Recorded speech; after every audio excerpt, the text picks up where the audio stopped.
I'm still trying to get over this cold. Surprise, surprise, surprise. Tonight we are live right at 10 o'clock and we are waiting for everyone to come in. My camera is crooked, so I am going to get up and fix my camera. Rushing because, I moved the camera from upstairs to downstairs to only move it back upstairs. So, but we're here.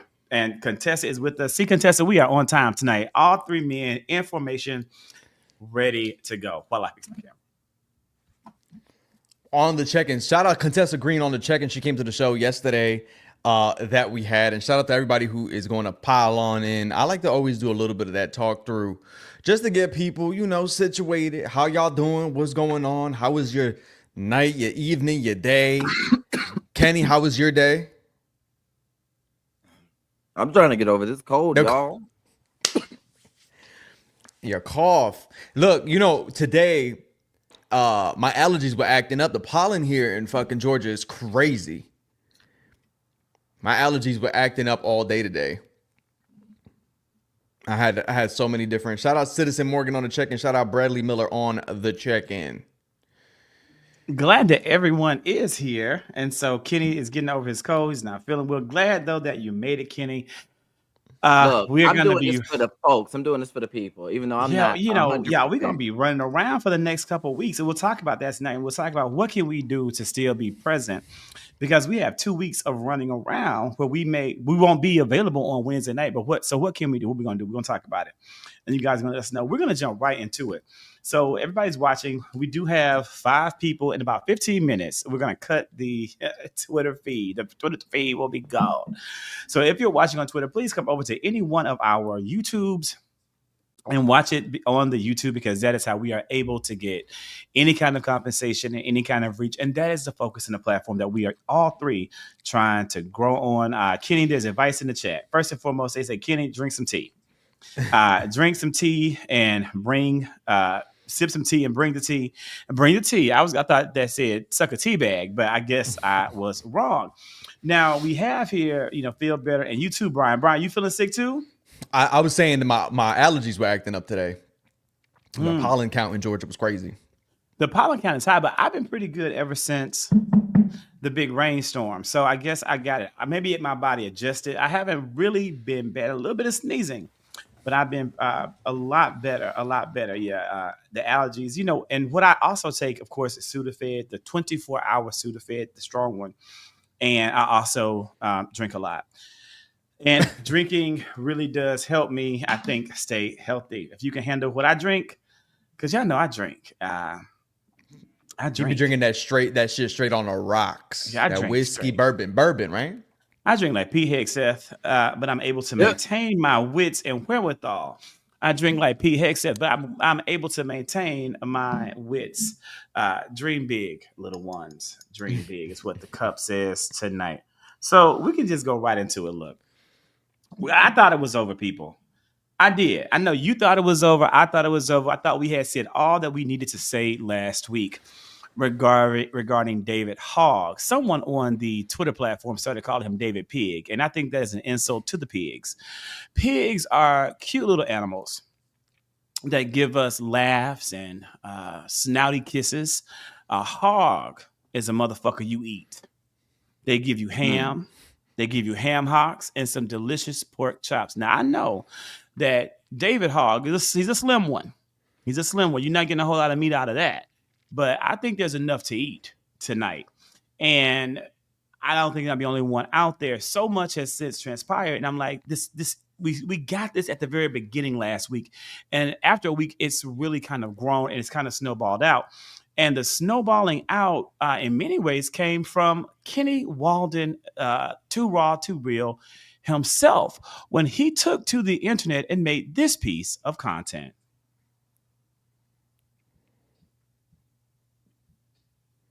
David Hogg, let me hire at you for a minute, because I have a question, and don't be defensive, okay? Anytime black people start asking questions, they get defensive, and then they be dismissive and tell black people, shut the fuck up. I got real damn questions about this primary. I don't give a damn if you decide the primary Democrat. I have no problem with that. If they ask to sleep on the wheel, get their asses off the field, I'm fine with that. However, I want to know specifics. What is the litmus test? Okay, are we doing this based off a voting record? Are we doing this based off of progressivism? Are we doing this based off of age? Are we doing this based off of gender? Race, because historically speaking, just the Democrats have continuously attacked black legislators, and I'm not here with the motherfucking shit. I'm not here with the prejudice, progressive shit. If that's what the fuck you're doing, we're going to have a problem. So what is it? What's the litmus test? Because I really want to motherfucking know, because when you're looking at the conscience of the Congress, it's the Congressional Black Caucus. Black members have not missed a motherfucking beat when it comes to motherfucking voting. We voted against the continuing resolution. We voted against the SAVE Act. So my question is, what's the damn litmus test? Okay? Because a lot of y'all will sit here and say, well, it's based off of performance. So are we basing it off of who's popular, or are we actually basing it off of performance? Because a lot of people just go off of the performative nature on it, because not everybody can be as popular as a Jasmine Crockett, even though she's also doing the motherfucking work. But however, a lot of people didn't know who the fuck Al Green was until he acted a damn fool on the State of the Union, rightfully damn so. A lot of y'all would probably be looking at Al Green, and with his age and being the fact that he's held that damn seat for 20 damn years, thinking that, oh, if he doesn't retire, are we going to primary this black man? Even though this black man has done well for his motherfucking district, I'm talking about delivering $100 million motherfucking dollars to his damn constituents. That motherfucking good. But are we going to only highlight the people who aren't seen? Because most people who are doing the motherfucking work aren't always in the fucking forefront. I want to know, what are you going to do, and are you going to target black people? Because again, historically speaking, y'all already tried to primary Hakeem Jeffries before he was even the minority leader. And I'm also looking in the motherfucking comments that people are trying to hold Hakeem Jeffries to the most impossible motherfucking standards that they didn't even hold Nancy to. But however, Hakeem Jeffries was able to do his damn job by whipping the votes to vote against the continuing resolution. Why the fuck is he gonna have to pay the motherfucking price and pay for the fucking crime for damn Chuck Schumer? Why not hold that white bitch to that motherfucking standard? How about that? The other question is, are we basing it off of donations? Are we basing it off of small dollar donors, super PACs, dark money, all of those things? The problem that I'm having with this is, historically speaking, black candidates, black leaders, black legislators do not have the financial backing that their white counterparts have, because historically speaking, when you're looking at the numbers, the reason why these white constituents are able to give their small dollar donations is because they're giving money based off their intergenerational wealth that they built off of the enslavement of black people. Let me use the 2020 primary for an example. We had a plethora of people of color that was trying to compete to be. Bitch, she got edits. However, all the people of color had to drop out because they signed an agreement saying they would not take any PAC money. Kamala Harris had to drop out because she couldn't sustain her campaign. Julian Castro dropped out because he couldn't sustain his campaign. Cory Booker dropped out. These people of color had to drop out because we could not compete and be competitive because we do not have the financial backing. What about this past election? Well, that was the exception, not the motherfucking rule. Last question. I don't want this to be a conflict of motherfucking interest, being the fact that you are the co-chair of the DNC. I don't want you to just pick somebody who's white, not right. That's my problem. Because when people run as progressive and seen as white, we saw with Kristen Sinema. She originally started off in the Green Party. She supported Ralph Nader. She ran as a progressive. Her ass was walking around here with a rainbow wig and a wet seal motherfucking dress. And y'all thought she was progressive, and turned out her ass was a snake in a motherfucking dress. Same thing with John Fetterman. He ran off of Medicare for All. He ran on Bernie Sanders' policies, ran off of the white working class. Turns out he was nothing but an ass. What is the litmus test? And don't sit here and act like I'm goddamn crazy. I've been black for a very long time. And I know what y'all like to do to handcuff black people in order for our asses not to motherfucking compete. My question is, are you going to be fair? Is this going to be race targeted? Are you going to target the Congressional Black Caucus now, the fact that we've had the most congressional black leaders elected to office in history, period? Are you going to start chipping away at that leadership? That is my question. Answer it. You know, I watched it one time and it was like, I can't watch it again because am I coming across clear? Because the thing, no, you're good. Like for real, I had to stop because I knew that I wanted to save the clip for tonight, and every time, like, that was even funnier than the first time I watched it. Kenny put his damn effort into this. Because those edits were really good, and it just took some time. And we got some, a lot of good feedback here. How many words per minute did Kenny say in that clip? How you doing, Tiffany? We love you. Indeed, Christian Cinema read, but we need to be reading Christian Cinema every day of her life. I don't give a damn if she's not in office. She still needs to get it. And bam, the wet seal dress also took me out. Now, it would be great to debate it. We're going to talk about it. But before we talk about it, David Hogg saw it. David Hogg saw the clip. And he saw it on all platforms. And when I say all platforms, the Progressive Black Caucus is the heart of the caucus, or the conscience of the caucus, and we ain't getting rid of the Congressional Black Caucus. And he also said this.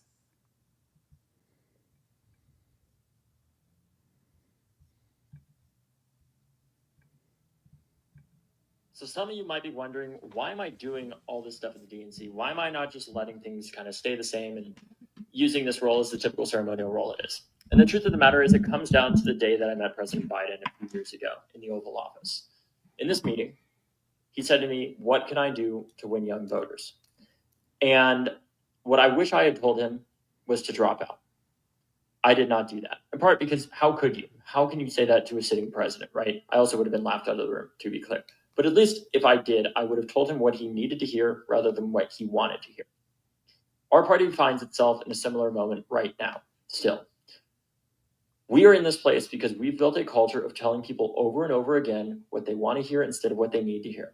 And the reality is many of our members of Congress are failing to meet the moment. We have a 27% approval rating and no plan to successfully address that. We seem to think that this is a messaging problem, that a better message is going to solve it. That is not the case. You can have the best script in the world and terrible actors. It doesn't matter how good the script is. What we need are better characters here, people that are more willing and effectively able to meet the moment that we're in. And I am determined not to let history repeat itself like the time that I didn't tell President Biden to drop out. That is why I'm doing this. It's not because it makes me friends by any means. It's not because this is something that has been done before. It hasn't. It's because it is what I truly believe is necessary to help move our party forward. The work that we are doing is not just challenging incumbent Democrats in safer seats, because we don't want to obviously threaten the potentially losing the House, right? What the work that we are doing here is specifically focused on electing the best young people that are able to meet this moment. And we are not just targeting older people, contrary to a lot of the media headlines out there. Unfortunately, there are people of all ages that suck, and it is not something that is limited just to older people. We're here to replace the ineffective with the effective. And the reason why we're doing this is because people have lost faith in our party to deliver for them. And we have to rebuild that. I'm not in this position because I think the Democratic Party is incredibly perfect or we're God's greatest gift by any means, but I believe in what we could be. But here's the deal. We can't do this alone. We can't do this without you. In order to build the Democratic Party that we all believe it could be, a Democratic Party that doesn't take money from special interests, a Democratic Party that stands up and fights to show people that we use democracy to improve their lives and don't just say endlessly we need to defend democracy over and over and over again, but instead use it to improve people's lives. If we're going to create that kind of party that fights to lower the cost of healthcare, elder care, childcare, housing, and education, and rebuilds and revives the American dream, and rebuild democracy while doing that, that is going to require all of us stepping up in this moment, because there seems to be this idea that, well, maybe one person will come along and save us. And I want to dissuade you from that notion, because in order to create change in politics, if you want to get 100% of what you want, you need 100% of the power. That is not possible in democracy. And if there's somebody with 100% of that power, they are not a president, they are a dictator. We need millions of people around the country to step up and build this Democratic Party. Across the country, you have state and local Democratic parties that you actually can run to be part of, that you can participate in. Go and do that. Look it up. Look up your county's local Democratic Party and get involved there. Be part of the change that you want to see. I'm not necessarily saying that they're always the funnest events by any means to be part of, but if we're actually going to build a better Democratic Party, that is where it's going to start, along with running for local office. Our friends over at Run for Something can help you do that, but the reality is this: nobody is coming to save us. And if we're going to build the Democratic Party that we all know that we could be, but currently are not, it's going to require people like you to stand up and be part of that change. And I'm totally open to the criticisms of our party. There is no shortage of them. I have my own. But what's not going to change that is only talking about what's wrong. It's going to be standing up and doing what is right in this moment and showing our people that the Democratic Party is here. Party, that is where it's going to start. Running for local office. Okay. We're going to open the floor. We're going to talk about it. I wanted to give both sides and really talk about it, and some great comments in the chats. But gentlemen, what are your initial thoughts? All right, let me start it off because I was the one who originally asked the question. There's a lot of things that I still didn't get an answer for. He still never told me exactly, because he just said that he's going to protect the Congressional Black Caucus. However, he is going to be supporting or backing the candidate who is going to be primarying Sheila McCormick in Florida. But there's more context and nuance to that, thanks to Nikki's video. But on top of that, he never told us what requirements will these candidates have to meet?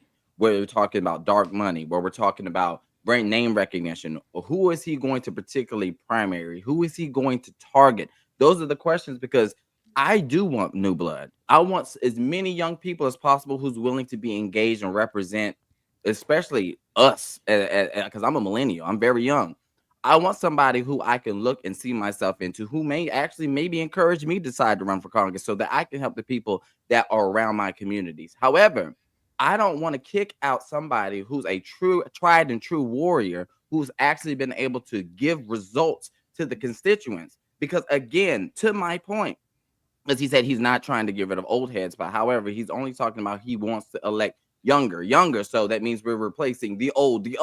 So in this case, which is the reason why I brought up the reason why I had to brought up Al Green is because a lot of people, even though I know who Al Green, I've always known who Al Green is, even when he was one of the first people who called on Trump to be impeached. However, a lot of people didn't know who Al Green was until the State of the Union. There's a lot of people who work in silence, but does not mean that they're not actually doing the actual work. You know what I'm saying? Not everybody has the name recognition. Not everybody can be a Jasmine Crockett. Not everybody can be an AOC. So my question is, he's going to be going after vulnerable people who may not actually have the name recognition, may not have the popularity, but are actually doing the work. So those are the questions that I have yet to get the answers to, which makes me concerned about this particular leadership. Does he know exactly what he's doing? Because he hasn't told us a process. It seems like all of this is theory. And I don't have time to theorize with my rights. I have no time to theorize with legislation. I have no time to theorize about actually saving democracy. And that's why I'm having a problem. I would love him to actually answer more of my questions because he went to every social media channel that I posted that video on. He went on Instagram, he went on TikTok, he went on Twitter. And I responded again, what are the specifics?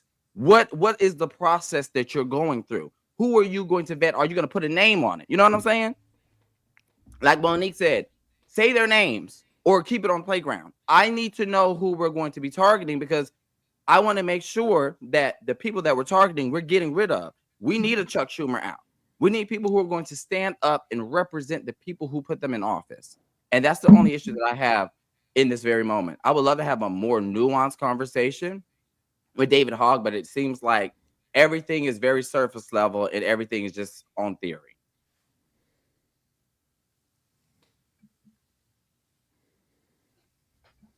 Look, I'll say plain and clear, plain as damn. Let me tell you something. I don't need to see his motherfucking criteria. I don't want to see shit from David Hogg. I don't want to have any nuanced conversations with David Hogg. Fuck David Hogg. Do you hear me? Fuck David Hogg. You don't have the motherfucking wherewithal to sit up here and tell the Democratic Party a motherfucking thing. Not a motherfucking thing. We let you crawl in the door with the second most votes, or even maybe third most votes, to become a DNC vice chair. There are three others.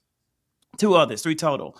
And now you do this. And it seems as though with today's announcement of the meeting that's coming up and the article that came out in Notice, where it talks about David Hogg has to decide and how irate Democrats want him out and how we may have to put laws in place to stop him from doing what he's doing as an officer. It seems as though you went behind the back of the people that you have made a commitment to work with. So after seeing that, I have nothing for David Hogg. There is no redemption in my eyes that will come for a David Hogg. He is someone who has built a platform because he runs his mouth and he says things that people want to hear or he thinks that they want to hear, and he targets certain demographics and he uses dog whistles. It is just like what MAGA does. It's not about unification, but it's about further division. And that is a big problem in the Democratic Party right now. And some would say by attacking David, you're causing division. No, David jumped his ass out here and caused the division, and he is getting exactly what he deserves. There was a clip on Fox News. I searched for it tonight to put on the show, but I couldn't find the clip where it talked about, it was Republicans on Fox News talking about what David Hogg had done. No, I'm sorry, I'm wrong. It was this week with George Stephanopoulos. I was going to say David Brinkley. It was This Week with George Stephanopoulos, and it was Donna Brazile sitting right beside David Hogg talking about what David Hogg had done. And she was polite and she was kind, but she was basically saying it is not the right way to do party politics when you are an officer. And then the Republican, I think, who was that, Sununu, Reince Priebus, right there said Republicans wouldn't do that. And they wouldn't, because they're a unified party and they're standing all together in unity on the Titanic that is America, going down and going down fast. But at least they're unified. We should have never allowed someone like David Hogg to have a platform or a voice in this party do the bullshit that he is doing, or so Zachary Kirk believes. Well, Zach, before we switch it over to Brian, I just want to follow up. Do you think he's purposefully trying to hurt the party? I don't think he means harm. I think that he's just very young, which is the other reason why it is important to have young people in Congress. However, we just got to understand that we have to be very calculated and very careful for what we do because we have more things working against us as Democrats than working for us. We just have to be very careful with our words and how we, package things and present it to the public. Because in one end, I do agree. We do need to get some of these people. Again, if you're asleep at the wheel, get your ass off the field. I agree with that. But again, I'm just asking the more specifics. What are we basing this off of? Like, what are the criteria that these But people here's have the to meet? Because thing. I'm in the mid. Again, I'm We always didn't in the start the goddamn fire. middle.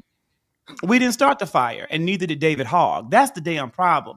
This is a generational issue where you have young people thinking they know all the motherfucking answers. They know what to damn do. We can solve the problems. We can fucking do it. We can solve it. You don't know shit because you haven't lived long enough. You haven't read enough books. You haven't seen enough things. You don't know shit. Like you think you know David Hogg, and that's the goddamn problem. You have all these little kids running their asses around here with all their little fucking privilege, thinking that they know how to run a motherfucking party when they don't even have the battle scars or they haven't even put in the work or the votes. They haven't even cast enough votes to be authorized to sit up here and say what the Democratic Party should do.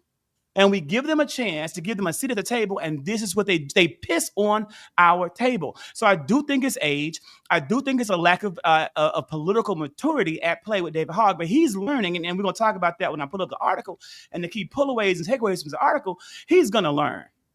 And hopefully he'll grow from that and he'll be better because of it. But he truly stepped far out of bounds. And I do agree, you want young people, but here's another part of the problem. I had the immense opportunity to interview Representative Rick Larson of Washington State. And many of you on this chat, you don't know who Rick Larson is.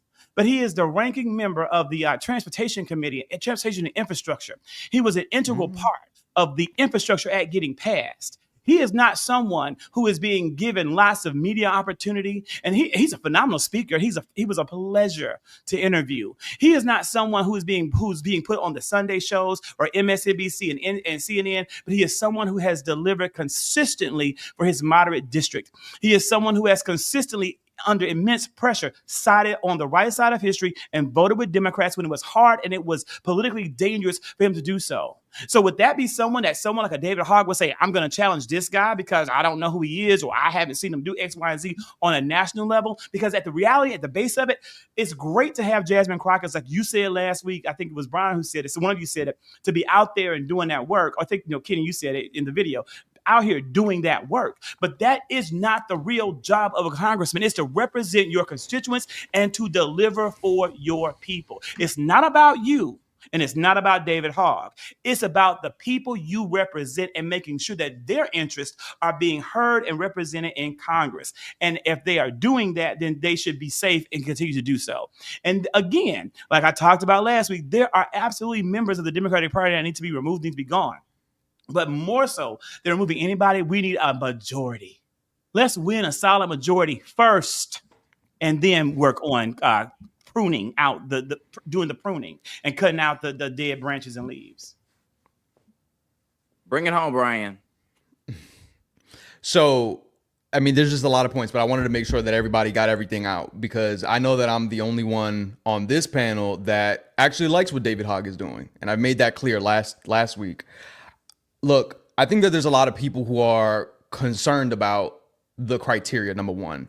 And Kenny, you showed that video in the group chat before you sent it out. After you sent it out, we were talking a little bit about it. And I was like, no, this video is absolutely correct in that you have every right to think about exactly what the criteria is. And you should have every right to ask, what the hell is the criteria? Because we had not seen that. And and as I told you, these are similar questions that I have. I want to see what the criteria is and what it is that he's actually trying to accomplish with this. Now, from what I've read, it seems as if though he's going to be primarying candidates in safe districts, but he's just going to put up money for candidates who he believes are more progressive. He said this has nothing to do with age. This has nothing to do with race. I know he continuously says we need younger, we need new blood. But I think from the argument that I think he's making is we need people who are going to have fresh, new, bold ideas. Great example of that. And I know we talked about this when you talked about the Justice Dems, and we talked about this last week. The argument that it was just a targeted event for just black elected leaders. You know, the Justice Dems put up people like Cori Bush and Jamal Bowman, who were also black leaders. Now, they ended up being bad. They ended up losing the second time after, but that's how a democracy works. You end up finding out that people ain't shit, and there's people who ain't shit and who have all different types of ideology. And I also made that clear last week, right? So when you have a situation like the one in Florida, a lot of people jumped immediately and said, well, how dare he primary a black woman in Sheila McCormick, Representative McCormick? Then people went back and then started seeing exactly who it was that he was putting up money behind, Elijah Manley. And so he's supporting Elijah Manley, who is a black gay male, who is just so happens to be black gay male, but his ideology is progressive. Then people started jumping on that. Well, they moved the goalpost, right? Well, we can't. No, he's a black gay male, and this is a bad look because she's a black woman. Then a lot of people kept on saying, well, it's just a David Hogg thing. Nikki Barnes, a black woman who we know and love, and on Twitter, posted it on Twitter, and she said, y'all are fucking dead wrong. The reason why y'all are dead wrong was because Elijah Manley has not only been working in the community for a long time, but he also came to the elders in that community and asked us for permission to even run because he said, I can do a better job. And then she also posted the receipts about how Sheila McCormick has a $5 million overpayment from this shady organization, from shady deal with the healthcare, with this law. And it's like she's been asked questions and she hasn't answered it. I don't know the specifics of that case, but what I will say is that there are people and clearly constituents, black woman Nikki Barnes, who's in that district, who said there are concerns. She didn't answer the questions. She said, y'all are dead wrong. So there's a lot of people speculating about these things and being dead wrong about it and just being angry because they're being angry about it. That's the first thing. Second thing is we can't just jump in here and say, I also talked to Representative Larson. When we went to the DNC to have our meeting, when we ended up making a lot of content, when we went for the State of the Union or the congressional address, I also talked to Representative Larson. He talked a lot about what at that time the planes were falling out of the sky. And I had a good interview with him and I talked about, what does that look like? What is your work? And he's doing the work. But we don't know if he's somebody who they're primarying. And I think the question for me becomes, let's see who exactly is that they're primarying and what's the reason. Again, he still needs to answer the question about what the criteria is.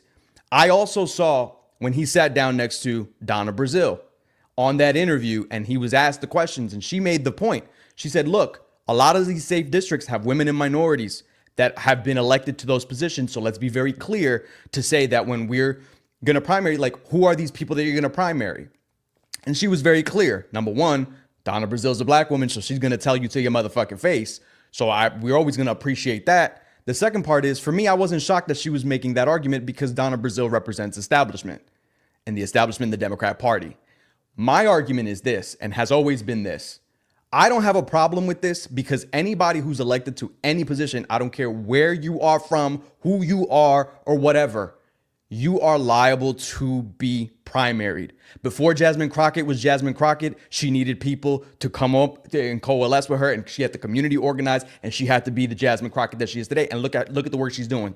Before Maxwell Frost was Maxwell Frost, he needed that same push. Before AOC was AOC, she had to overthrow an incumbent Joe Crowley in New York, who was a powerful Democrat in New York, who people said, do not fucking run against him. You will lose.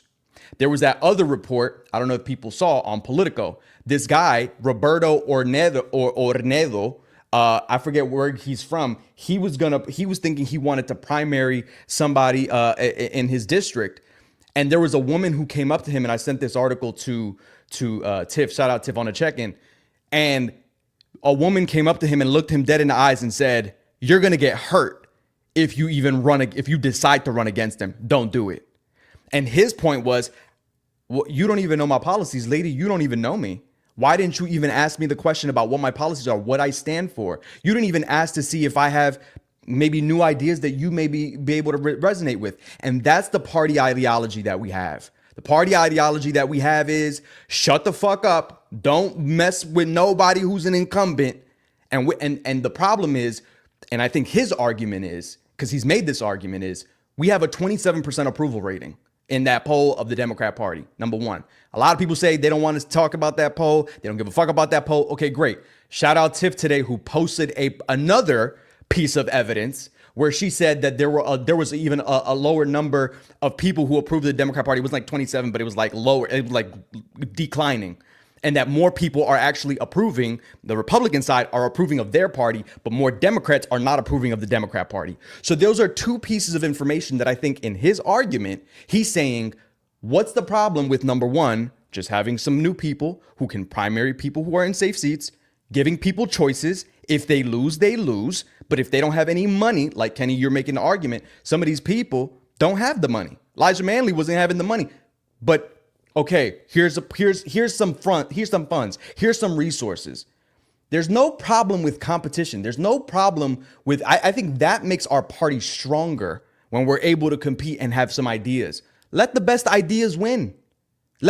I think this is very uncomfortable because this is a brand new topic or a brand new concept that has never been introduced before, much less not from a vice chair of the Democrat Party. So I can understand where people who are reluctant to change, people who are reluctant to sometimes having brand new ideas, but this concept, and Zach, your argument about, well, you know, these young people don't know shit about shit. They don't even have the voting patterns.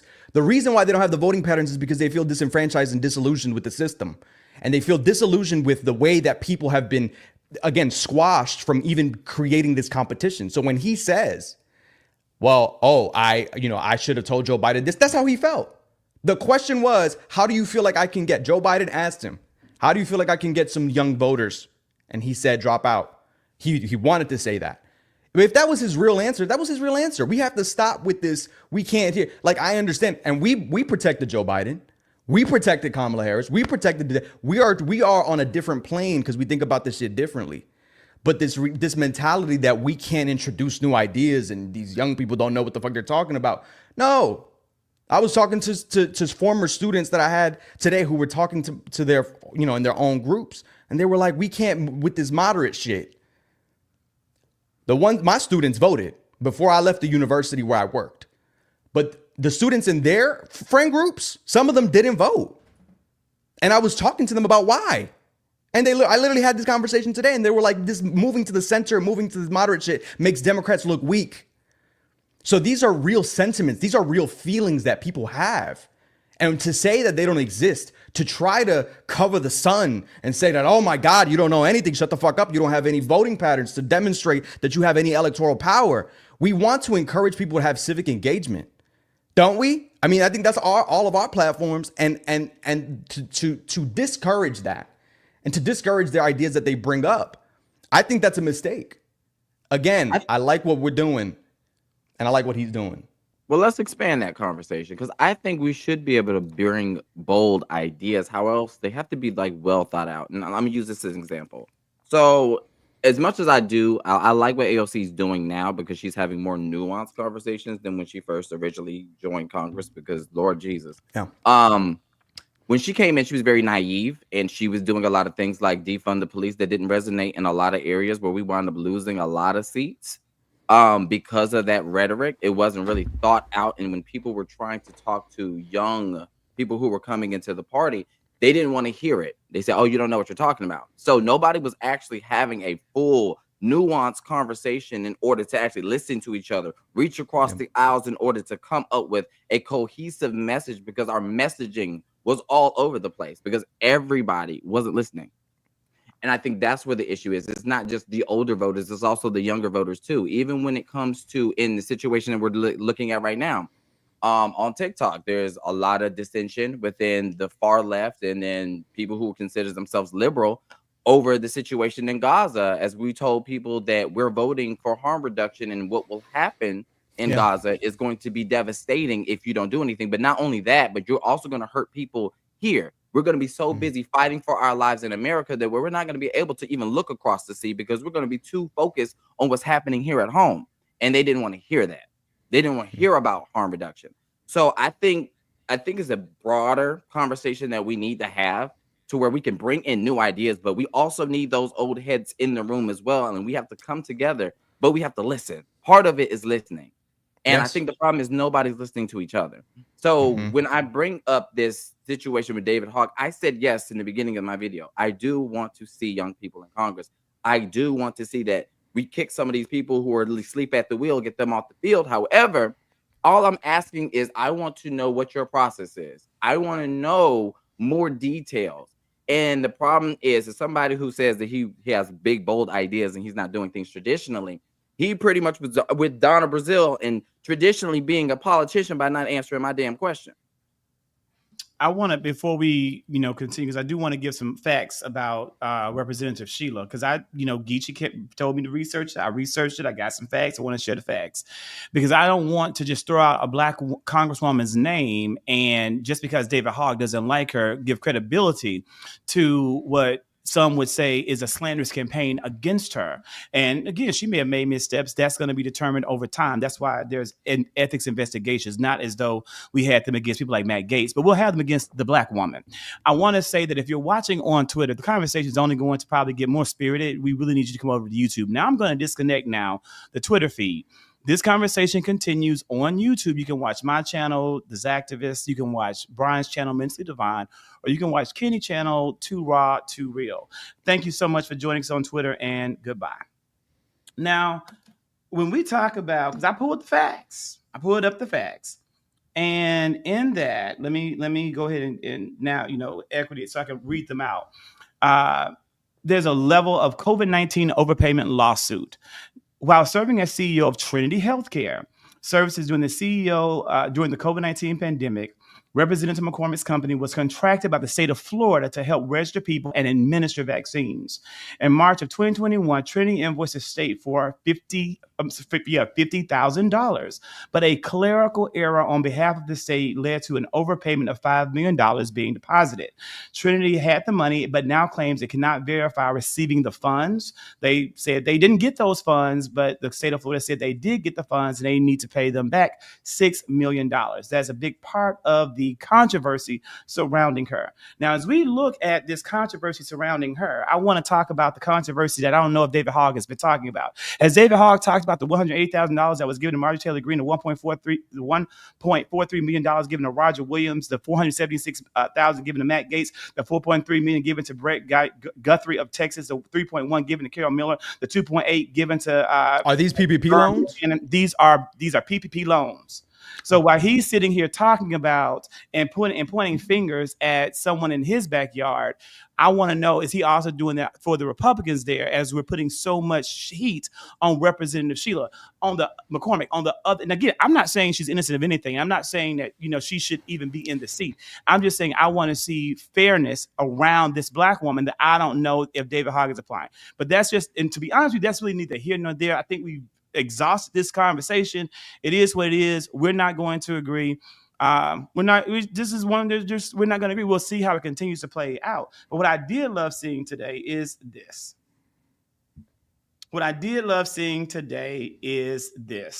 Where the Democratic Party and leaders of the party came out and they really are David Hogg had a bad week. I know that we may agree with him and we may support him because he's the voice of a new generation, just like other people have been. But where are those new voices and new generations now? Like many of those people, there have been other young Democrats that have popped out and baby, they are gone. And I tell you, I don't think David Hogg is going to endure in the party either. He's going to go the way of so many other people. And I think aligning with him is going to result in the same outcome for many Democrats who want to side with him. From the article, and again, I want you guys to check this article out. It's really, really good. I think you need to read it. And what it's basically saying is that on Thursday, Ken Martin is expected to unveil a multi-point agenda that would include a proposal mandating that all DNC officers stay neutral in all primaries. The proposal would expand on the current neutrality pledge, which now only includes the presidential race. And this seems to me to be an exact response to David Hogg. And it seems as though to me, he did some things that it wasn't clear and approved by our chairman. Well, it was an ethics violation. You're not supposed to pick a side when you're literally co-chair of the DNC. And we talked about that in the last episode. And ethically speaking, this is technically not what he's supposed to do. He should just run his pack and just call it a day if he wants to be able to do that. And I think he has every right to do that. But you cannot do that also as DNC co-chair. That's just not the way that works. But the part of that too is, Kenny, that he's talked about and he's mentioned, I think, in Twitter posts and interviews. I've seen a couple of different things keeping up with this story. The reality is, he said, the reason why I'm doing this is because I love the Democrat Party. The Democrat Party right now is the best option to fight against MAGA Republicans. It is not to do third party. That's the key part of all of this that people are not talking about. So I think, Zach, you're great in bringing up the PPP loans, but the reality is what he's saying is, and his entire argument is, we're trying to uplift the actual trust and rebuild the trust in the Democratic Party across the coalition, young voters, all types of voters, to be able to say that we can trust the Democrat Party to fight for us. Because if we have these people who are, quote unquote, in his argument, sleeping at the wheel, that's why people don't trust. That's why when people who have done this for a long period of time, hold on, if people who are here doing this for a long period of time, who are establishment, doing the same old playbook, it has harmed us in the longer run in not getting the trust factor built back to the Democrat Party. So the reality is, he can talk about the PPP loans. I'm pretty sure he did. I don't know if he did, if he didn't. I'll look into that. But the more reality is, he can talk about that. But the MAGA Republican, this is the same thing of like, talk about these things so that the MAGA Republicans can turn on the MAGA. These people are fucking far gone. You talk about it week to fucking week about how these people, measles and mumps, rubella, kids dying, they still Trump 100%. Fucking woman who got fucking deported or got fucking detained from Peru when they came back from their honeymoon in Puerto Rico. The guy was still pro-Trump. These people are far gone. Let's stop talking about, like, that's still going to happen. And when Biden was in office, the White House did a great job of calling out those people's bullshit. I think the Democrat Party understands, and the Democrat base understands, that these people are fucking full of shit, especially when it comes down to the PPP loans. What he's saying is, we need to build up the trust in our party, because clearly that has been broken. And that is a true statement. I don't care how anybody feels about that. That is a fact upon a fact. So the reality is, and again, we could say that this exhausts the conversation. We're not going to agree, but it's not about agreeing. It's about what is the party going to do? I think for me, it's like, it's better that somebody from the inside is doing it to show us that we're fighting and trying to change the narrative, that we're actually trying to do this, not just somebody who's an outside group that's trying to do it. There are tons of outside groups that are trying to do this. Like David Hogg's PAC is not the only PAC trying to be more progressive and trying to make the Democrat Party more progressive. But now you have somebody who's on the inside who's saying, look, I love the party. I want to try to make sure this party is better. I want to make sure that people are getting more trust with this party. And what we're going to do is from the inside, we're going to try to support that. And we're going to create competition. This is not, again, the big story. The bigger story is that people are just uncomfortable to this change right now because it's a brand new concept. And we need to know more specifics. I don't want people to think That's like, what makes me Brian, uneasy. just because someone says something and they're popular doesn't make it right. And David Hogg is wrong. Like, and in addition, I don't trust. He's not popular. His idea. I agree with his idea. But I don't agree with him implementing it. Young people, he's popular among. But Zach, why is that? Zach, why is that? Because them young motherfuckers don't know what the fuck they don't know. No. My argument is Brian, the young. We won't agree. You and I are not going to. And that's fine. But I need people to understand. You've given me your retort. My opinion about young voters not knowing shit right now, especially in this moment, isn't going to change. You can explain it over and over. We aren't going to agree. We're not. That's fine. No, that's fine. And we're not gonna. That's fine. And so when you talk about this 27% poll, let me tell you something. I saw a whole bunch of bullshit polls on the Twitter platform from a whole bunch of bullshit posters during the election season. I give zero. I am one of the people that's given no credibility to a poll about Democratic favorability when I haven't done the Tiffany level work of going through them damn crosstabs. And I haven't cared enough to look at the 27% poll to know about it. So Tiff, you on the call, you do it, Tiffany, if you will, girl, you look at it because that's you the data girl, that's your gift. I don't care enough to do it. I'm not giving it any credibility. I don't believe that the majority of Democrats are at the 27% approval rating and Republicans are at 52%. I believe that Republicans may even have a higher level of support for Donald Trump, but I don't believe that the Democrats are that low in their approval and their favorability of the party, because that is not what I'm seeing in social media and on my feeds. I'm seeing that Democrats are coming together around policies and around actions and around the resistance. That's what I'm seeing. Well, remember, 20 motherfuckers on Twitter don't mean shit. Remember? Right. Right. So I'm glad you said that. Make us all three big so that we can be. I'm glad you said that about what Kenny. What is it? I'm glad you said that about the attack because 20 motherfuckers on Twitter ain't shit. But look, here's what I'm also saying too. I'm saying this as not a person who was ever polled. I'm saying this as somebody who's been in the work. Us three have been knee deep, fucking neck deep in the motherfucking work. Have we not? I'm saying this as somebody who has been in the work and who continues to be in the work and who will continue to be in the work no matter motherfucking what until the wheels fall off. I can say that I'm a part of that percentage that is like, we need to do things differently. I'm a part of that. I'm saying that as a real person on this platform. And I've said this publicly.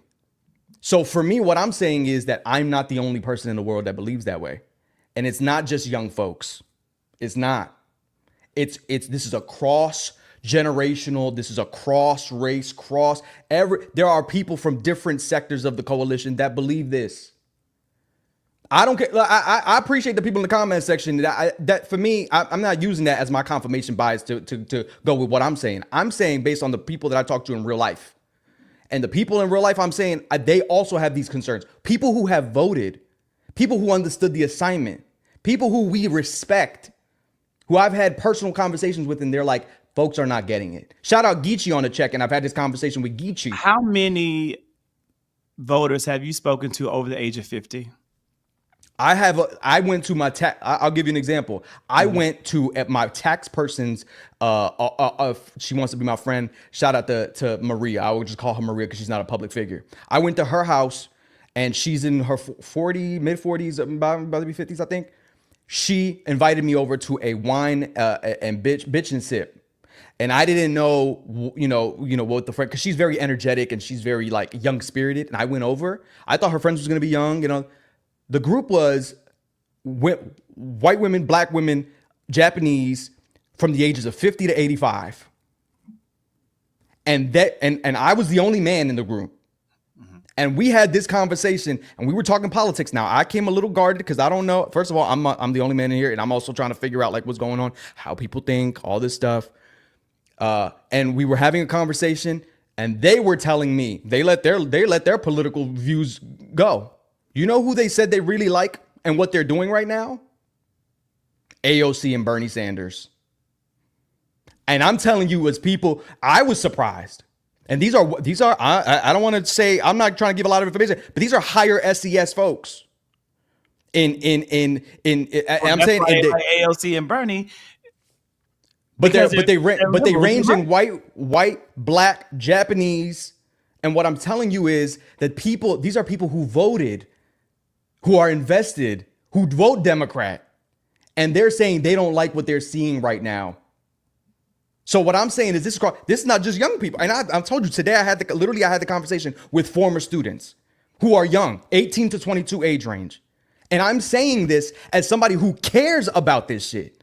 This shit is real for us. Fuck the camera. This ain't Brian Baez. This is Brian Pierre Packard talking to Zachary Kirk and Kenneth Walden. I'm talking to you motherfucking real. You know how much we fucking ride for this shit.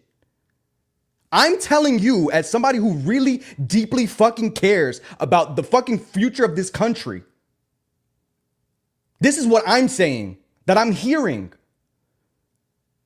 And I have the concerns. They have similar concerns. And they're telling me this is what they want to fight. They're like, why are we not fighting for universal free health care? Why are we not fighting for the taxing the rich? Why are we not fighting for raising the minimum? These are... Well, we and are, immediately, and y'all know, and y'all know, immediately after the election loss, we had a conversation, us three, privately. And we talked about it. And I was like, immediately, I said, I think we have to move more left. Not do this moderate, not do this center, not play to the right. And here we go, these third-party organizations coming out and saying, no, the majority of people we need to embrace traditional American imagery. Bitch, fuck you. Fuck you. I agree.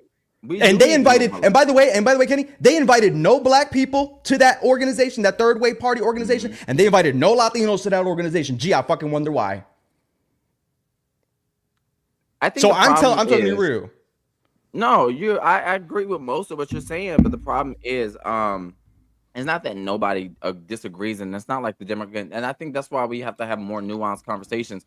because everything turns out to be a negative when we start speaking about policies. Because, like, to your friend's credit, or the ladies you were hanging out with, said, why is nobody fighting for these? Democrats have been fighting for universal health care since the 90s. Hillary Clinton, as first lady, didn't even have any legislative ability to actually introduce policies for universal single-payer health care that was stolen by Bernie Sanders, by the way. He was also in the room helping her write the policy, even though I don't even understand what Hillary was doing. She was first lady, But had these no are, but Kenny, legislative but ability. but But Kenny, no, these, I just want to finish this point real quick. When we're talking about raising minimum wage, all of these things were fought for by Democrats. The problem is we do not have the majority in order to pass it. That's the problem. We have to get people to vote.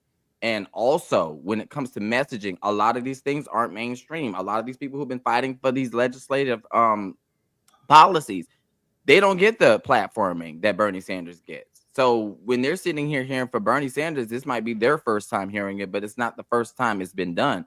I think Democrats need to work on platforming, which I'm starting to see a lot of, where they're actually using their platforms to speak to the people directly. They're doing these town halls. They're meeting with their constituents, meeting people where they are, going to these podcasts. They're doing the work. Jasmine Crockett says she wants to jump on a few podcasts and talk to them about the Democratic agenda. So I think the problem is we just have to put it out there for the people, and we have to be a little bit more united rather than just saying, oh, Democrats don't do this, Democrats don't do that. We need to acknowledge the work that they're doing. And the problem why we probably lost this election is because people focused on grievance politics and beat Joe down to a fucking pulp when it came to every accomplishment this man did. No matter what the fuck he did, that's not enough. That's not enough. They complained about student loans. Now look at these motherfuckers about to get their wages garnished. I can't wait for that shit to happen. So it's just one of those things. We need to really be careful about how we do it, and we must push back against people who continuously say we're not doing shit. We need to acknowledge it, but that's okay with acknowledging what we're doing. But we also need to strive for more. I don't think anybody's saying that we don't want more. When somebody says, oh, well, we all agree that we want Medicare for all one damn day. But if we're sitting here saying, well, what we can do right now is in this moment, we can lower the price of prescription drugs. We can lower your premiums. I don't know anybody who's going to say, no, let's not do that. Let's get that. Okay. And let's continue to strive for more. I keep telling people, bring me my bread. A lot of people right now, they're living paycheck to Sunday, overdraft, robbing Peter to pay Paul. But a lot of these people don't have the ability to wait for a result. You know what I'm saying? Somebody needs their bread right now. While we're sitting here waiting for our meal, bring me my bread. They hold me over until you deliver me my meal. Okay, that's all I'm saying. We can acknowledge the things that's being done, strive for more, because nobody's going to not ask for more. 50K or more. You know what I'm saying? We need to ask for more. Like Onija says, I want more. And that's okay. And I think we can acknowledge both.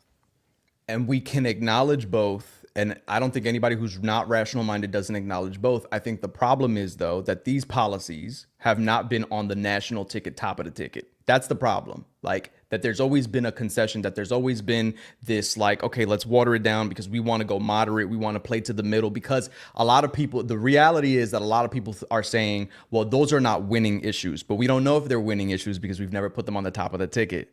And whenever there are situations like this, where people want to set, like, let's say, okay, let's just put these ideas on the primary stage. And what better way to do it than on places that are already safe blue districts? See if these ideas can win in these safe blue districts. Because if they can win, we can at least send a message and show the world that these ideas are winning issues. Because that's their argument. But when they do it, we get these attacks. We get these discouragements. We say that people can't do it. We say that this is not a winning. That's what it is. True that they weren't. It's not. It was not on the top. And I went over that. Why are you constantly take? Thank you, Alexander. You constantly take credit from the things that other Democrats have done and give that credit to Bernie and AOC and your progressive heroes, as though Kamala didn't do that. They're my progressive heroes. They put it at the top of the ticket. They ran free universal health care was not on the top of the ticket. Raising the minimum wage was not at the top of the ticket. That was all not at the pushed top that. of the They all- ticket. Biden and Kamala both pushed for a $15 That was not at the top minimum of the wage. ticket. That was not at the top of the ticket. What was at the top of the ticket was the economic agenda policies that made it so that we have $10,000 for small businesses, that we have a $25,000 for home payment, that we have a child tax credit expansion, that we have, yes, which were great policies, but I've already And went an over that. increase That in the was not minimum wage. It was all of those things were the economic opportunity agenda. top of the a ticket carryover. means That's the when top I of the go ticket. to That's top the of the most ticket. important That is number not one the top thing of the that she ticket. talked about. Top of the ticket means I go to every single one of my rallies and I talk about 3 specific things, I maybe never heard her 4. not talk about All right, minimum well, all wage. right, Zach. Well, that. I mean, we're not going to agree on this or disagree. We're gonna let But it play it's a out. I'm just one difference- opinion. it's a difference between I'm what- just one it's a- opinion. I'm just one There's opinion. an opinion and then there are facts. Yeah, The and fact and is, you and Kamala you, Harris but talked you don't about have, but, raising minimum wage, and that's she put fine. that at the top of the ticket. That's a That's fact. fine.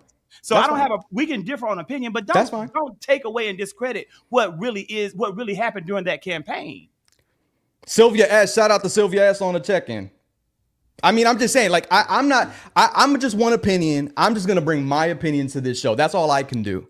Everybody else is gonna have their opinion, and everybody's I gonna think do their multiple thing. things can be true at the same time. It to both credits. Yes, Kamala did run off of raising the minimum wage. All of those things were in her economic agenda. However, again, in the limited time that she had to run a effective campaign, we didn't get a chance to get all of it. We didn't get all of the coverage that we needed in order for her to fully flesh out her economic agenda. But it was a carryover because Joe Biden ran off of raising minimum wage, and they had the opportunity to introduce it with the American Rescue Plan. But however, they gutted it out because they didn't have the votes, unfortunately. So it was one of those things. He won, I think Bernie but he won the Sanders was election. actually facilitating that, and it didn't get through, unfortunately. Joe Biden won the election, though.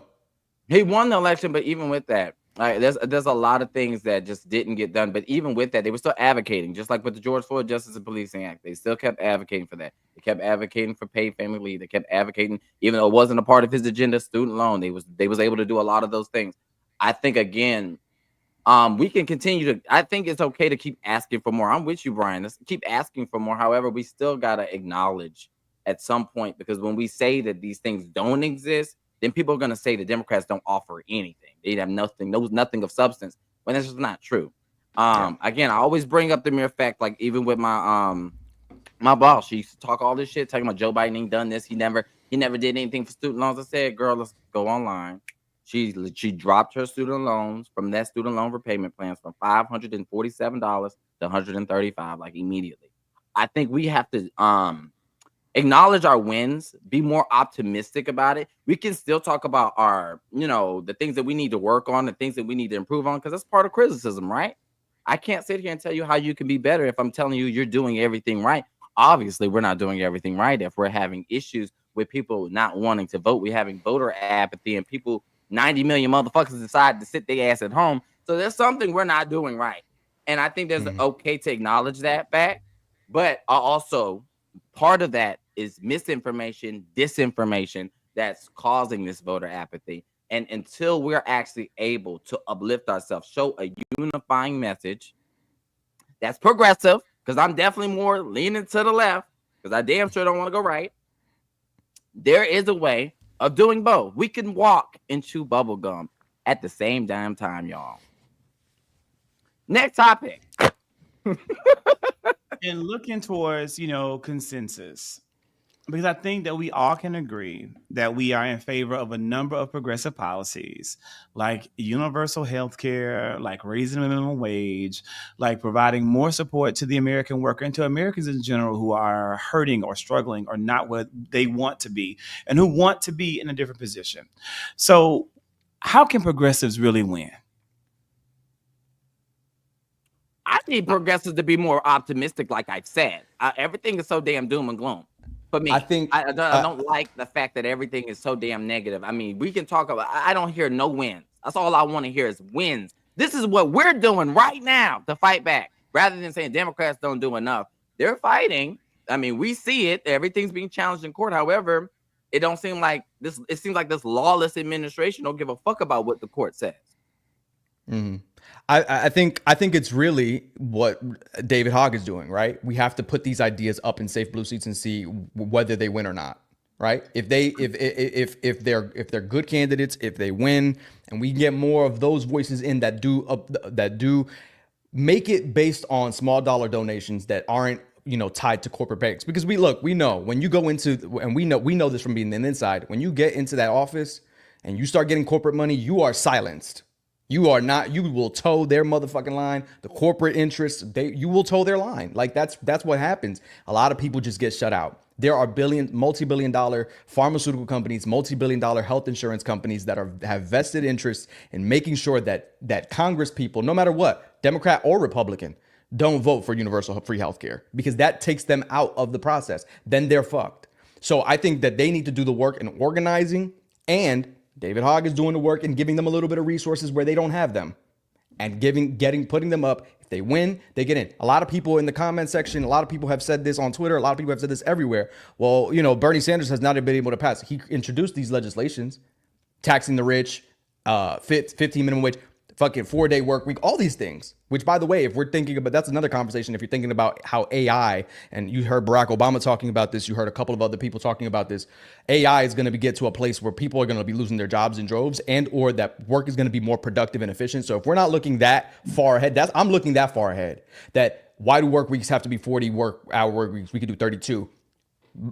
Bernie Sanders put that legislation in. Now, the reason why he doesn't get this through is because he's only one independent.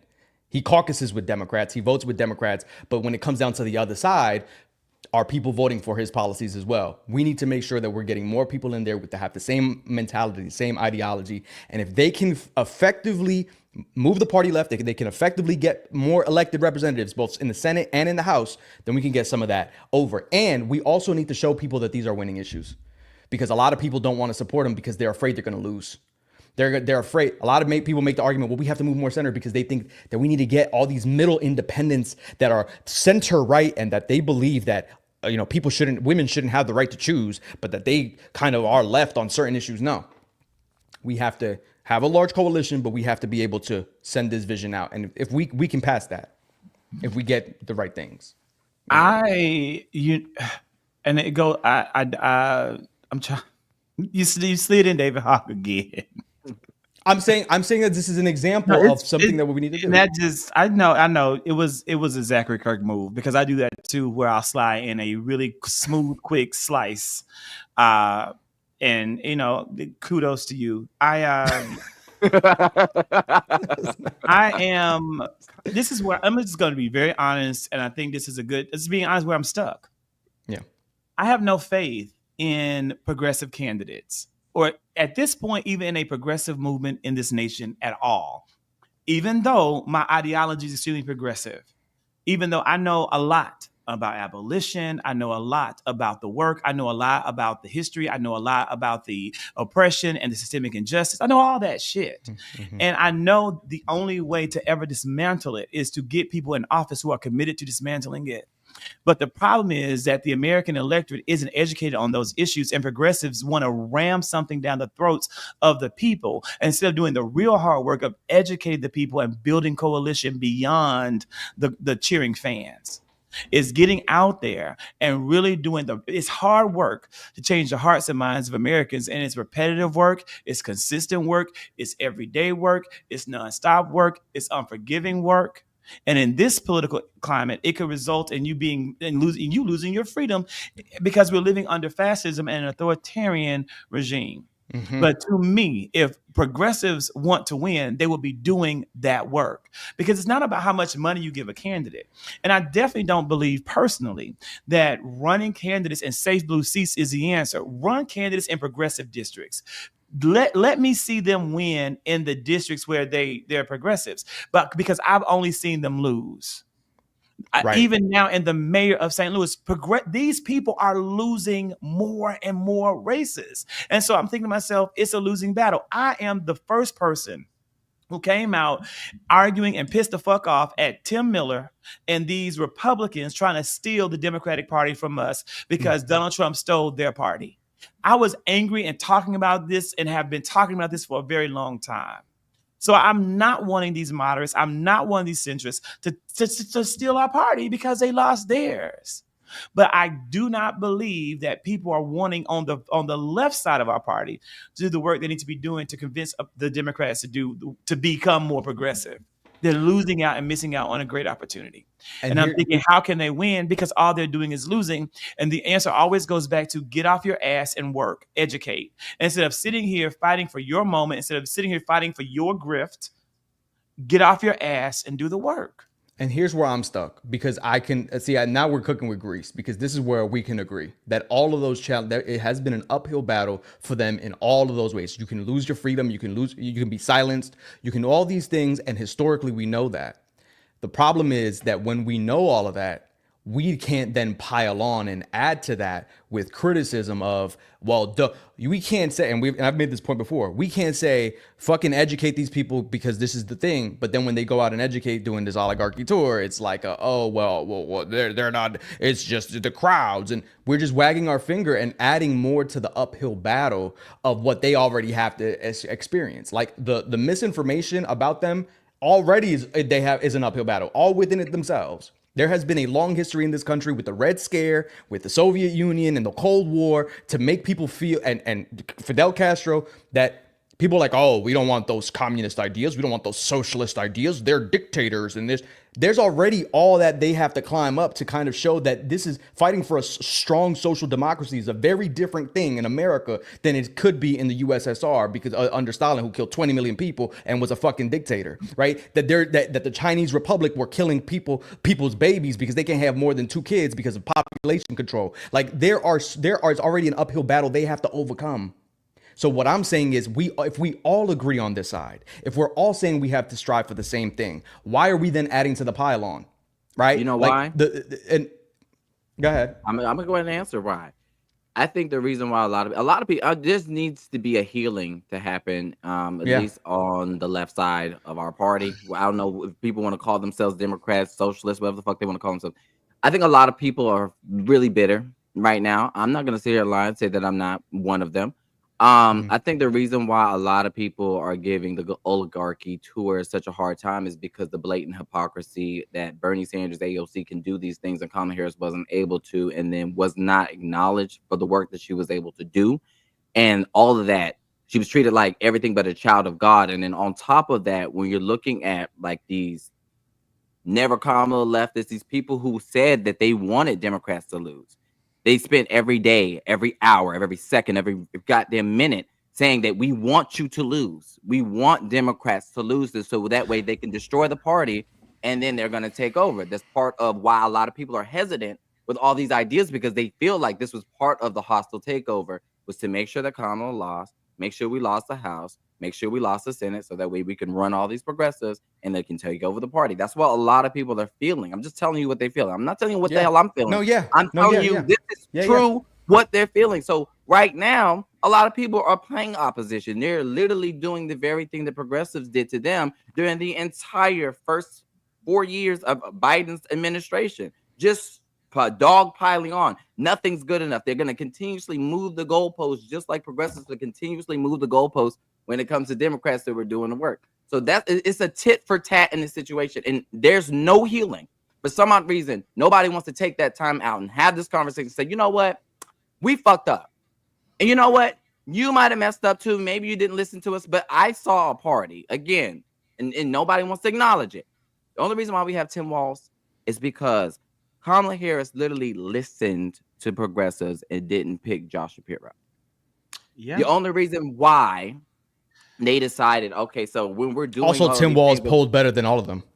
That too. But I'm just saying, in general, the reason why they listened, they literally met every expectation. Anytime they asked for something, you tell you, we want a candidate that's going to call for a ceasefire. She did several times. However, they never acknowledge the things, and that's why I'm saying, like, when we're talking about these things and we're having a full nuanced conversation, there's nothing wrong with asking for more, but can I at least acknowledge it? I cannot imagine going to a job or doing something and I'm working my ass off and somebody's telling me that I'm not shit, no matter what I do. Anytime they ask me or there's a grievance that I wind up addressing, or anytime I meet a goal, for some odd reason, you're still not acknowledging and you're still dogpiling on me. What's going on is Democrats, some people are trying to get their lick back. And a lot of people are upset. And that's Yeah. really what's going on right now. That's why they're dogpiling. So I'm just going to answer why. That's No, the but why. that's a good, but that's a good point. But that's a good point. And I think it goes a long way towards healing. And this is why we do this show. Because when you bring up that point, for me, my mentality goes to that uncommitted movement is being conflated with all progressives. And unfortunately, right, we take that and we conflate it and we're like, well, they're all the same. They all wanted the uncommitted movement that then not only did that in the primaries, also went ahead and did that shit in the general election, fucked it all up. And I think a lot of people conflate the two and say, well, those are what all the progressives are, and they're the ones who are the problems for all of these things. But the reality is that people who actually understood the assignment, people who were progressives and actually believed in and understanding their right to vote, they voted. They voted, right? Now, there were some people who stood it out because they thought their policies were not at the top of the ticket, and we need to do better at being able to get to those people. And we talked about that. But those people who were in Dearborn, Michigan, who decided that they were going to say Gaza, Gaza, Gaza, and talk about harm reduction and didn't vote for that harm reduction, and now seeing their families be unalived across the other side of the world because now they want to turn fucking Gaza into Dubai and Trump resorts and Trump hotels like that. I completely understand that. And you know, you know how we felt. We talked about that ad nauseum. But what I'm saying is, I think that, these ideas are not brand new ideas. They predate Kamala Harris. They predate Bernie Sanders. We're talking about Angela Davis, some of the biggest prolific black fighters in the fight, and talk about Black Panther Party. You talk about, like, they had these ideas. Angela Davis has been talking about dismantling capitalism for fucking ever. Like, let's not try to diminish the work of the people that came before. Like, there's been countless progressive leaders that have been saying the same thing over and over. Bernie Sanders has been saying this since the 1960s. Kamala Harris was a very progressive candidate, right? So there was no doubt in my mind that Kamala Harris was going to get elected and she was going to move once she got in, because people wanted, like, what they wanted to do was clear her image and say that she, because these Republicans and the MAGA people were saying, oh, she's this Marxist, she's this extremist. They had to clean her image, right? But there was no doubt in my mind when she got in that fucking post that she was going to be able to move the shit to the left and do what she needed to do and be progressive. But we're here now. We're here now. And what we're saying is, and what a lot of people are sharing the concern is, they see what the Republican Party has done. They see what Trump has been doing with, like, literally fucking move the party all the way to fascism and Nazi. Like, this is not Republicans. This is not the John McCain Republican Party. This is not the motherfucking Ronald Reagan. This is not the, what I'm saying? Like, he fucking moved all the way far right and not to Nazism. And we're like, okay, well, if he doing all of that and these motherfuckers are, why the fuck we can't fight for our rights? Why the fuck we can't fight for what we believe and do it full throttle, full throated, and say, fuck that. Y'all wanted to say, because they just continue to paint us as extremists, and we fall for that. It's not extreme to say people shouldn't be dying of hunger. It's not extreme to say people shouldn't be out here can't pay their fucking medical bills and they're bankrupt because they have cancer. It's not extreme. They have used years of these right-wing ecosystems and all this bullshit to be infiltrating our minds and making us internalize their message.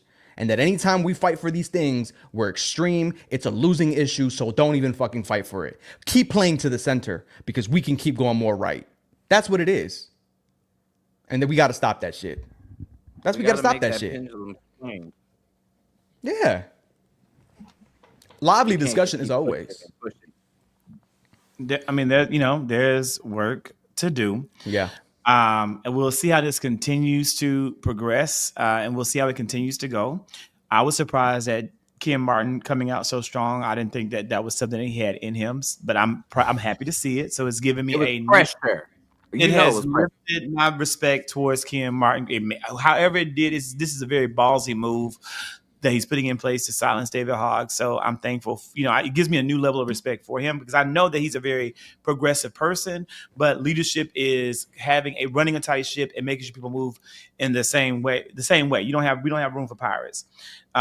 When we look at just wrapping up, because we have gone over, this is the big issue of the week. is Shannon Sharp. And, just opening up the floor, we don't really talk a lot about sports or sports figures. What are our general opinions of Shannon Sharp? I believe Monique said it best. And she told his ass he need to find him an old fat gal. Old fat Who gonna black rub girl his who will feet. cook for him. Yep, cook for him, rub his feet. He need to go sit the hell down. See, I think that in a lot of situations, there's a lot of things that I find very offensive about this entire situation. I can't sit here and say that he's innocent nor guilty because I would never put my name behind anybody. Okay, people are human; they make mistakes. However, I do believe that I was offended by the mere fact of the whole race play thing. And the fact that he continues to be egged on. I'm not sure what that is. When people decide to be in a relationship and somebody's talking about they want you to put their black baby in them, is kind of out of control for me. But however, hopefully this will be a She learning said lesson. big black baby. She wants a Big black baby. big fat black baby in her is what she said. But my whole thing is like, I'm gonna need people to start dating within their age range. You know what I'm saying? There's nothing wrong with if you want somebody a little bit younger and stuff like that, but it's also having that level of maturity. Or a little bit older. Or a little bit older. Yeah. But you need that level of maturity of somebody. Like, what the hell are y'all talking about? Like, what conversations can y'all truly have? What can you guys relate on? I mean, the girl's so damn young. She's young enough to be your granddaughter. So it's really inappropriate. And I'm gonna need you to find somebody your own age. So that way you don't have situations like this, because you had a podcast that you're working on, you had a big deal that might be, falling through. It was $100 million contract with ESPN ABC. And, unfortunately, immediately, the same night that the same day this came out, the same night, Stephen A. Smith, who brought him to the network, came out and said there is nothing he can do to ensure that Shannon Sharp will be continuously employed and that contract won't be null and void. He said that last night on his YouTube Stephen A. Smith show. So I do believe that this man has Jonathan majored his career. Here's what I'm going to say. For the folks who don't know in the comment section, I'm a wrestling fan. I didn't know about this situation. This weekend I was watching WrestleMania. That was the biggest. It's like a Super Bowl for wrestling, and there was a fallout because part of the storyline, whatever. There was this guy from the show from wrestling who talked about it because he did it during a roast that they had, and he was like, "Well, I'm not the guy who's getting sued." And I was like, wait, what? And this was an interview on ESPN because wrestling is a sport. And he was like, I'm not the guy who's getting sued. I mean, Shannon Sharp. I mean, he said that. That's the only way I know about this story. So then I went on social media because I've been fucking plugged out. I looked at all of this shit. The shit is not looking good for Shannon Sharp. Now, let me say this. Can we make it big for a second? Because I want to say this. And I know people are going to clip this, but I want to be clear. When it comes down to SA victims, right? And I'm not saying that this is the case, but when it comes down to any victims of any sexual harassment, sexual assault, all this stuff, I want to be clear and say, I'm the type of person who I want to give them all the resources at their disposal to be able to make sure that they can go through the courts and they can figure out what happened. And they can go through get some medical stuff to be able to figure out, like, that they need to have every victim of all of this, right? Cake that, clip it and put this out because people are going to take this a certain way. I believe that everybody should have those resources to their disposal because it happens too often that men and women go through sexual assault, go through sexual harassment, all this stuff, and then they're not believed. But here's what I will also say. Historically speaking, I'm going to be very clear when I say this.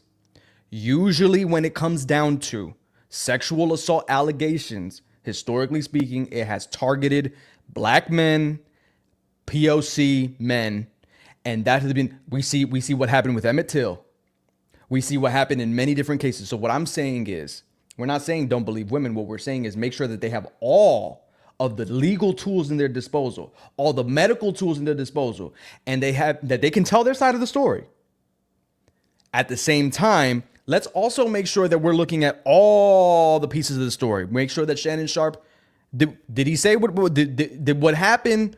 Happen because this woman was an OnlyFans content creator. She was a sex worker and she was 19 and she was asking for $25,000 per butt cheek in the text messages. She was asking for $50,000 for that ass. Let's call it what it is.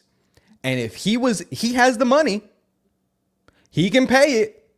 But if she started losing money and this and that, and she found out that he got $100 million deal, because those things are public knowledge, I don't know. I'm not saying this is extortion. So he go to people on the clip.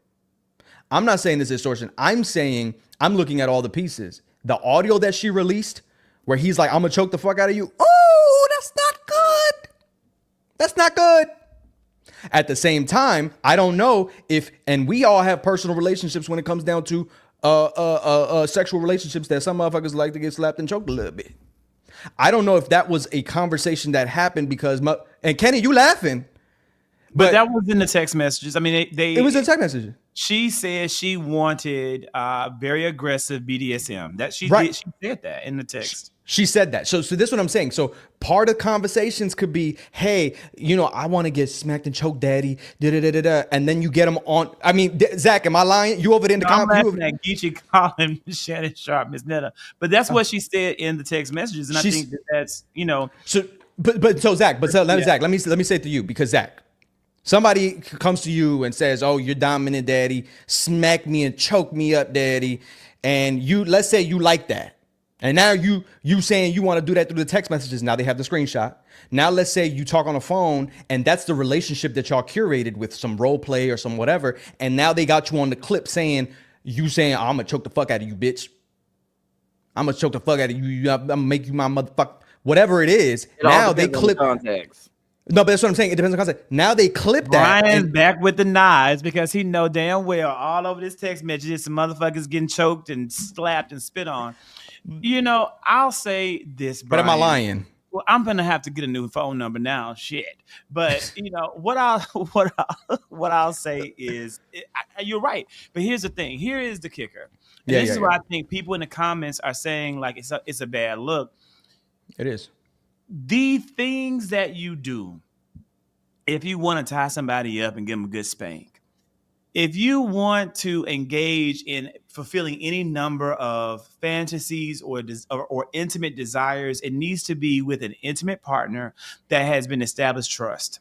There is no way that Shannon Sharp could have even thought in his little bitty mind. Okay. And I know it's a small mind because I have watched episodes of his show. I have heard him speak in the chair while drinking whatever that brand of cognac he has created. And I've heard him give interviews that have been pretty horrible interviews. I've heard it myself. I have processed it or made the effort to make sense of it for myself. So I know it's not the biggest of minds, but again, he is an NFL Hall of Famer. There could be some level of concuss at play. But even with that, he should have known that you don't build a level of trust for rough play, for CNC play, or any of that without trust. And you can't establish that as a 56-year-old man with a 20-year-old woman in 2 years. He should have known better. And I think that is the thing that so many people are talking about and why it's an issue. You should have known better at your big ass age. And Zach, say the quiet part out loud. Say the part out loud. Say it.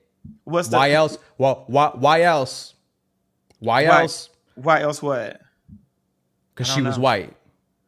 No, she was white. Yeah, she was white, but he should have known better with that. I mean, again, it's age, it's the racial dynamics in the time that we're living in. It's the fact that it's younger woman, sugar daddy, seeking arrangement. I mean, all that's common sense. He should have known better. He literally watched the downfall of Jonathan Majors when that was a totally different domestic situation. And if Jonathan Majors, a Yale-trained actor at the top of his career, could lose everything over allegations and some evidence, there's no way this man couldn't lose the same thing with some allegations and some evidence. And I think, so I really can't say that I have sympathy for him in this situation or give a damn one way or the other what happens to him. I don't. No, I don't either. And I think if he fucking did something terribly wrong, he should motherfucking be held accountable to the fullest extent of every motherfucking thing that hammer. You can be the victim of assault, even in situations of consensual non-consent play. When you say no and no, it's a lot of rules involved. So absolutely. But the text messages give two different stories. So I read through them trying to come to a conclusion, and I have come to a conclusion. So. I've come to my conclusion. I'm staying the hell out of it and waiting until see what the courts say. That's my damn Right. conclusion. I have no real opinion. The only opinion is that you should have known better. Number two, this is what happens when you fetishize white women, child. I mean, here it is. You know, people say it's a preference, but when you have certain, aliases and you already know the historical nature of it, and being the fact that you're putting yourself in a precarious situation, which, as you can see, is happening right before us in real time. I don't have really any empathy for this man. None. And it is what it is. I do like Shay Shay's You like Club Shay podcast and stuff Shay. like. Yeah, I do like it's a Club good Shay Shay. show. He had some really, like, I'm talking about, like, come on, Cat Williams, Monique, Kamala Harris. He's had some, Heavy hitters. really viral moments, and I would prefer to listen to Shay Shay before I listen to Charlamagne. So how about that? Well, I don't listen to Charlamagne, but I can't. He's a I bad loved it. I hate a bad interviewer. I hate when you have great guests on the couch. You have them there and you're not asking the good questions, or you're letting good questions go right past you. You can't catch it. Like, they're giving you all this great material and you're missing all of it. I mean, Yeah. he's missed No, a I lot agree. of great opportunities to go in, to probe, to dig in, and he just doesn't have it. I agree with you. I I mean, think he's a not bad. for everybody. He's for the the low IQ. Maybe it's about so for like people who just want to just let they Entertainment. He's for more entertainment, and you guys know Yeah. I don't necessarily allow my brain to do that often. So that's you fine. gotta decompress. That's why we No, watch that, Club Shay Shay. even Just to when kinda I let like it go. even when we go, like, even watching Sinners, like watching a film, like, my brain never stops doing what it does. So Yeah, I will say this. I don't think that he's the best interviewer, but again, he's not a journalist. He's somebody who people come to come to his couch because he has the platform that he has, because he can give the people the viral moment and keep people relevant. I loved, but here's the thing: he doesn't fucking listen, because Cat Williams told his ass, stay away from those white people, stay away from those white women, and here come Monique, told him the same thing: get yourself an old fat bitch who gonna make you some smothered turkey wings, and who's gonna motherfucking make you some red velvet cake. Elladora, did you hear the story about Elladora? She's like, I have somebody that I know named Elladora. She's like, when you know somebody named Elladora, you know they're old school and they're old because they got that old last name. She was like, she told me to tell you that he likes sweet velvet or red velvet. And he was like, oh, I do. And she was like, yeah, she don't got no teeth, because these young bitches will bite you. Oh God, Elladora sounds like a lady who make good cornbread and smothered pork chops. I can tell you right now, Elladora got it going on in that damn I know kitchen. that's right. Elladora. We will talk about the film Sinners. We'll save it for next week. Like, we haven't talked about it, but I know some people I like give people a week to watch it. It hadn't been a week. Hasn't been. Let people have a whole week to watch the film before we start dissecting and giving spoilers. Although, Go watch the movie. It's great. Although posting tomorrow, my Substack is my review of the movie. It's already in queue to automatically post in the morning at 9:00. I'm sure Brian has not seen the film. I have not seen it yet, but I will see it. Brian hasn't left his house probably in what? I left the house today. I actually went to the grocery store. To do something. To, like, not to go to the, not an essential of living, but like entertainment, like even shopping or going to a movie or going on a date outside the house. The knives are out. And with that, it's been 11:30. We're almost there. So listen. So everyone, Brian did a great interview with Anthony Polanco on BY Latin Men. Check that interview. Give Anthony some views. He's a better interviewer than Shay Shay, in my opinion. It's a good interview. Check it out. It's up now. By BY Latin Men. Brian is live every Tuesday night at 8 p.m. So please, again, check that out. I will be live tomorrow. My first episode of Down to the Dinner Party was last week. It was a fun time. I know that it was a fun time. I know that. And I'm posting clips today and tomorrow from that. There's a clip up now about faith and what we talked about faith. Tomorrow's episode is going to be, I think, really good. I'm looking forward to it. And I hope that I have not cursed myself and ruined my ability to give a good interview, because I know I have an excellent guest coming. Tomorrow night, I'm going to have dinner with Lamont White, the gay dating coach. Oh. The focus of the interview is about the lessons he's learned over the course of his career as a gay matchmaker.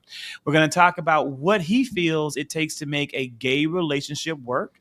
We're going to talk about what he thinks are the differences between gay marriages and traditional or straight marriages. We're going to talk about his belief systems around men and women who explore their sexuality while in the confines of a relationship. And we're going to talk about some of his success stories and some of his non-success stories. So it's going to be a really good, really deep interview. And I just hope that I can do it justice. And I hope that you join me for that. We will be going live tomorrow night between 8:30 and 9 o'clock. So we're going to get the food, and then we're going to, make the drinks, and we're going to just sit and talk. And I think it should be a really good, episode, but you will be the judge of that. So join us. Kenny, what we got? Anything going? No, we'll keep that in the chamber for now until we get some more information. It'll be here on YouTube. So if you're watching on Kenny or Brian's channel, it's my channel, The Zactivist, and the Zactivist, The Zactivist. So that is where I think it's gonna be a great show. Like I say, I'm prepped. I'm ready. I got my questions loaded. I have anticipated follow-ups. I think it's gonna be a really good show. I really feel good about it. And with that being said, everyone, we will see you guys next week, and we got to figure something out about what we're gonna do. For the 2 weeks when we're going to be like traveling here, there, and everywhere. I'll figure out a way because I got Wi-Fi on the boat, so I might, y'all might see me on the seas still. Different background, but I'll figure out with this lighting. I'll figure it out. Yeah. Now, Geechee has seen the people I have dated. He knows damn well I never need water to run clean. Geechee. Goodbye, you guys. Yeah, goodbye. And with that being said, we will see everyone next week, some way, somehow, or would we do like a Tuesday? Well, but what about if we did a Tuesday show after Brian's show? I don't know. We can try that. It depends on if I'm traveling or not, because I don't know if I'm gonna be on the plane or not. So we'll see. We're gonna figure it out. So it's like I said, it's all up in the air. I done got 2 invitations. Things are just going wild. It's next week, and next week's gonna be a big week. I'm learning there are plans in play, people, for next week.